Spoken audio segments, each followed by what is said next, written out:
આપણા રાયકનજી આ બધા વરિષ્ઠ આગેવાનો ભેગા થયા છે ત્યારે એમને સમાજની ચિંતા કરીને પોતાનો અમૂલ્ય ટાઈમ કાઢીને જેણે પણ જે બંધારણ કર્યું હતું એ બંધારણનો ભંગ કરીને આજે તમે એમ સમજો કે ભાઈ અર્જુનને અને ગબ્બરને બંનેને ખબર હતી કે સમગ્ર 3 જિલ્લાના ઠાકોર સમાજે સાથે મળીને આ બંધારણ બનાવ્યું છે અને એ દિવસે જાહેરમાં એવું કહેવામાં આવ્યું હતું કે આ મુદ્દાઓનો કોઈ પણ ભંગ કરશે તો એને લાતમારો કરવામાં આવશે, એની સાથે સામાજિક કોઈ વ્યવહાર કરવામાં નહીં આવે અને જ્યાં સુધી માફી નહીં માંગે ત્યાં સુધી જે ગામની કમિટી હોય જાબડિયાની એ જે કે એ પ્રમાણે કરવાનું રહેશે। ત્યારે મારે અર્જુનને અને ગબ્બરને અને જાબડિયા ગામને કહેવું છે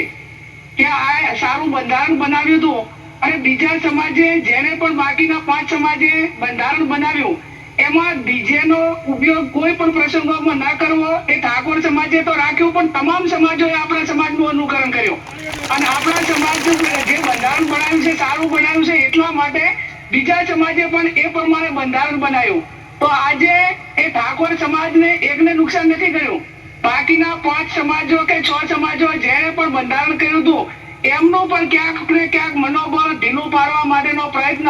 આ જાબડિયા ગામમાંથી થયો છે, એમને કર્યો છે, એ સમાજનો દ્રોહ કર્યો છે। એ કોઈ દંડને પાત્ર નહીં પણ તમે બધા જે આગેવાનો નિર્ણય લઈ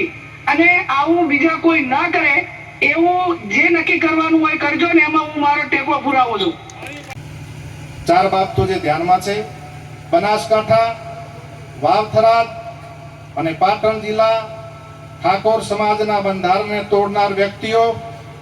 એ 3 વ્યક્તિઓના નામ આદરણીય ધારાસભ્ય શ્રી જાહેર કરશે। મુક્કમ જાબડિયા, તાલુકો ડીસા, જિલ્લો બનાસકાંઠાની સામે સમાજ નીચે મુજબનો નિર્ણય કરે છે। ઠાકોર સમાજ તેમને 1 વર્ષ માટે જ્ઞાતિ બહાર એટલે કે નાત બહાર મૂકવાનો નિર્ણય કરે છે।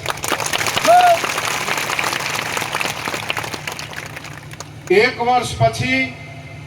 સમાજના બંધારણ દિવસની ઉજવણી વખતે જાબડિયા ગામના ઠાકોર સમાજની ગ્રામ સમિતિ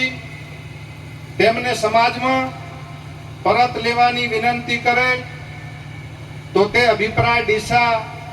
ઠાકોર સમાજ તાલુકા સમિતિના ધ્યાન ઉપર મૂકીને ગુણ દોષના આધારે સમીક્ષા કરીને નિર્ણય કરવામાં આવશે, એનો યોગ્ય દંડ કરવામાં આવશે। આ વ્યક્તિઓને સામાજિક, આર્થિક કે ધંધાકીય કોઈ પણ જાતનો સમાજે સાથ સહકાર આપવો નહીં અને સહકાર આપનાર વ્યક્તિ સમાજનો દોષિત ગણાશે।